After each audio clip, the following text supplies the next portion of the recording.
തിരുവനന്തപുരത്ത് ലോൺ ഭീഷണിയെ തുടർന്ന് 21കാരൻ ജീവനൊടുക്കി. മരിച്ചത് ആര്യനാട് സ്വദേശിയായ ആനന്ദ്. പോലീസിൽ പരാതി നൽകി കുടുംബം. വിവരങ്ങളുമായി പ്രദീപ് പാറശാല ചേരുന്നുണ്ട്.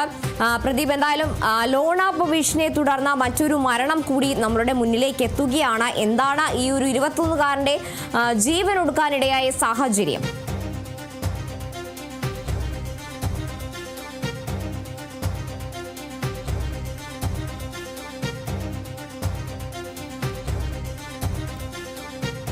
എന്തായാലും തിരുവനന്തപുരത്ത് നിന്നാണ് ലോൺ ഭീഷണിയെ തുടർന്ന് 21കാരൻ ജീവനൊടുക്കി എന്ന തരത്തിലൊരു വിവരം ലഭ്യമാകുന്നത്. ആര്യനാട് സ്വദേശിയായ ആനന്ദാണ് മരിച്ചത്. സംഭവവുമായി ബന്ധപ്പെട്ട് എന്തായാലും പോലീസിൽ കുടുംബം പരാതി നൽകിയിട്ടുണ്ട്. ഈ ലോൺ ഭീഷണിയുമായി ബന്ധപ്പെട്ടാണ് ഈ ഒരു 21കാരൻ ജീവനൊടുക്കിയിരിക്കുന്നത്. ആര്യനാട് സ്വദേശിയായ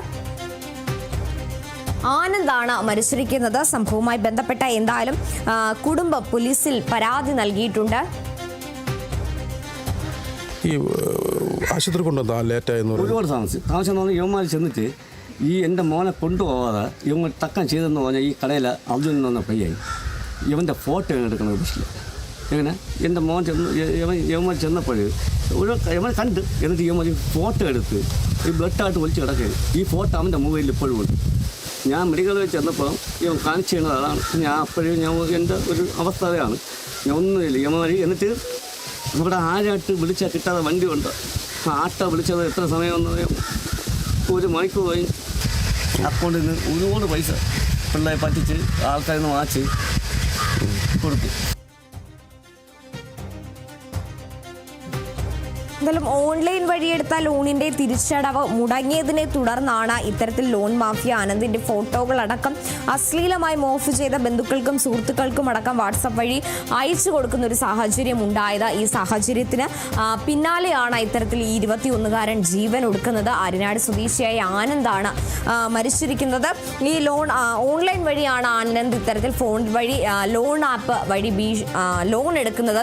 പിന്നീട് അതിന്റെ തിരിച്ചടവ് മുടങ്ങുന്നു. ആ ഒരു സാഹചര്യത്തിൽ ഈ ലോൺ മാഫിയ ആനന്ദിനെ ഭീഷണിപ്പെടുത്തുന്ന സാഹചര്യം അടക്കം ഉണ്ടാവുന്നു. ആനന്ദിന്റെ മോർഫ് ചെയ്ത ചിത്രങ്ങളടക്കം കുടുംബക്കാർക്കും അതുപോലെ തന്നെ മറ്റുള്ളവർക്കും അയച്ചു കൊടുക്കുന്ന രീതിയിലേക്ക് കാര്യങ്ങൾ നീങ്ങിയപ്പോൾ ഈ ഒരു മനോവിഷമത്തിലാണ് ഇത്തരത്തിൽ യുവാവ് ജീവനൊടുക്കിയിരിക്കുന്നതെന്നാണ് ലഭ്യമാകുന്ന വിവരം.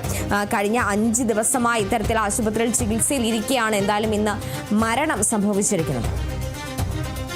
വിവരങ്ങളുമായി പ്രദീപ് പാറശാല ചേരുന്നുണ്ട്. പ്രദീപ്, എന്തായാലും ലോൺ ആപ്പ് മറ്റൊരു ജീവൻ കൂടി എടുക്കുകയാണ്. ഈ ഒരു 21കാരന്റെ മരണത്തിന് ഇടയാക്കിയ സാഹചര്യം എന്താണ്? കാർത്തു, കഴിഞ്ഞ കുറെ വർഷങ്ങളായി ഇത്തരത്തിലൊരു സംഭവം നടക്കുകയാണ്. കാരണം ഓൺലൈൻ ആപ്പ് അല്ലെങ്കിൽ ഈ ആപ്പ് ലോൺ സംവിധാനത്തിലൂടെ ഈ യുവാക്കൾ ലോൺ എടുക്കുകയും തിരിച്ചടയ്ക്കാതെ വരുന്ന സാഹചര്യത്തിലാണ് ഇത്തരത്തിലുള്ള ഒരു വലിയൊരു പ്രതിസന്ധികൾ നേരിടുന്നത്. പക്ഷേ ഇതിന്റെ ആസ്ഥാനം എവിടെയാണ്, ഇതിന്റെ ഓപ്പറേഷൻ മറ്റു കാര്യങ്ങൾ എങ്ങനെയാണ് എന്നുള്ള രീതിയിലൊരു അന്വേഷണം ഈ സൈബർ സെല്ലിന്റെ ഭാഗത്തു നിന്നോ മറ്റൊരു അന്വേഷണം വരാത്തതാണ് ഇത്തരത്തിൽ വീണ്ടും ഇത്തരത്തിലൊരു ആത്മഹത്യകൾ ഉണ്ടാകുന്നു എന്നുള്ള ആരോപണങ്ങളും ഉയരുകയാണ്. കാരണം കഴിഞ്ഞ മാർച്ച് 4-ാം തീയതിയാണ് ഇത്തരത്തിൽ ആര്യനാട് സ്വദേശി ആയിട്ടുള്ള 21 വയസ്സുള്ള ആനന്ദ് ഈ ഒരു പ്രതിസന്ധിയിലാവുകയും ഒടുവിൽ ഒരു നിവൃത്തിയുമില്ലാതെ തന്റെ സഹോദരിയെ പോലും മോർഫ് ചെയ്തുകൊണ്ട് സോഷ്യൽ മീഡിയ വഴി ഇത്തരത്തിൽ വ്യാജ പ്രചരണങ്ങൾക്ക്, അതായത് പണം അടയ്ക്കാത്തതിന്റെ പേരിൽ ഇത്തരത്തിൽ വ്യാജ പ്രചരണങ്ങൾ, ആ ഒരു മനോവിഷമമാണ് അത്രയ്ക്കുള്ള വലിയൊരു ഭീഷണിയാണ് ഈ ഭാഗത്ത് ഈ ഓൺലൈൻ ആപ്പുകളുടെ ഭാഗത്തുണ്ടായത്. അതായത് അടവ് മുടങ്ങുന്ന സാഹചര്യത്തിൽ ഇത്രയും ക്രൂരമായിട്ടുള്ള മനോവിഷമങ്ങളാക്കി. അതിനെ തുടർന്നാണ് ഈ തിരുവനന്തപുരത്തുള്ള തന്റെ ജോലി ചെയ്യുന്ന ടയറുകളുടെ പിൻഭാഗത്ത് വെച്ച് ആസിഡ് കുടിക്കുകയും പുറകിൽ അവശനായ തുടർന്നാണ് ഈ ആനന്ദിനെ കടയുടമയും മറ്റുള്ള ആൾക്കാരും ചേർന്ന് നെടുമങ്ങാട് ആശുപത്രിയിൽ കൊണ്ടുപോകുന്നത്. തുടർന്നുള്ള ചികിത്സയ്ക്കാണ് തിരുവനന്തപുരം മെഡിക്കൽ കോളേജിലേക്ക് മാറ്റുന്നത്. അവിടെ നിന്നാണ് ഇത്തരത്തിൽ മരണം സംഭവിക്കുന്നത്. എന്തായാലും വലിയ തരത്തിലുള്ള ദുരൂഹതകൾ തന്നെ ഈ നാട്ടുകാരും ബന്ധുക്കളും ഉൾപ്പെടെ പറയുന്നു. ആനന്ദിന്റെ മൊബൈൽ ഫോൺ പരിശോധിച്ചപ്പോഴാണ് ഇത്തരത്തിലുള്ള മെസ്സേജുകൾ കണ്ടെത്തുന്നത്. ഇത് വലിയ തരത്തിൽ സൈബർ സെല്ലിന്റെ ഭാഗത്ത് നിന്ന് വലിയ തരത്തിലുള്ള അന്വേഷണം കണ്ടെത്തണമെന്നുള്ള ശക്തമായ ആവശ്യമാണ് കുടുംബക്കാരുടെ ഭാഗത്തു നിന്നും മറ്റുള്ള നാട്ടുകാരുടെ ഭാഗത്തു നിന്നും ഉണ്ടാകുന്നത്. കാർത്തു, പ്രദീപ്, അതുപോലെ തന്നെ ഈ ഒരു സംഭവവുമായി ബന്ധപ്പെട്ട കുടുംബം പോലീസിൽ പരാതി നൽകിയിട്ടുണ്ട്. അങ്ങനെയാണെങ്കിൽ പോലീസിന്റെ ഭാഗത്തു നിന്ന് എന്തെങ്കിലും തരത്തിലുള്ള വിശദീകരണം ലഭ്യമായിട്ടുണ്ടോ?